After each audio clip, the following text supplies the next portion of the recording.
People think that legal research in litigation means reading and collecting judgments.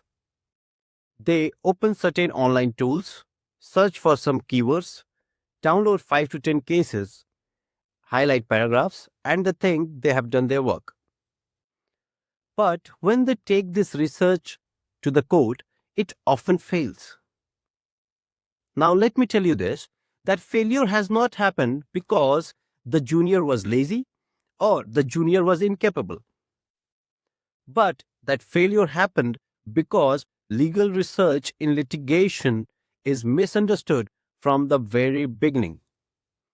In this lesson, we will talk about what legal research in litigation actually means and why juniors struggle despite giving their sincere effort. The fundamental misunderstanding is law school trains us to read law and litigation demands us to use law. And this difference is rarely explained anywhere. In academics, legal research means reading judgments, understanding the legal principles, and writing questions, papers, or theses. Whereas in litigation, research is not about knowing the law, it's about helping the court decide the issue. And this difference changes everything. If legal research in litigation means reading and collecting judgments, then search engines would have replaced lawyers long ago, right? What most people do today is they are collecting information and not legal research.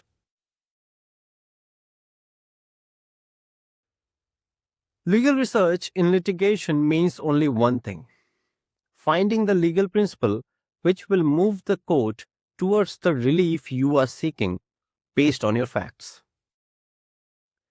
Now, let us concentrate on that line for a bit. That line has three components: 1. Facts, 2. Relief, 3. The legal principle. Legal research begins only after these three are understood.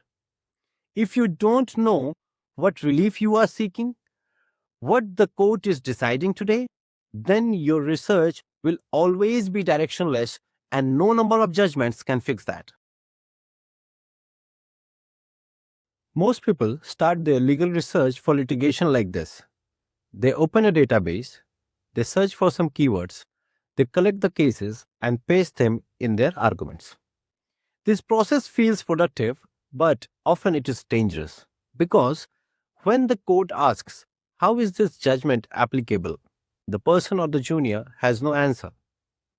This is the reason why seniors reject the research. This is the reason why the arguments get short. And this is the reason why juniors, who are often first gen, lose their confidence. A very important truth you must remember: a wrong citation is worse than no citation. Because a wrong citation will confuse the court, a wrong citation will waste court's precious time, and a wrong citation will damage your credibility.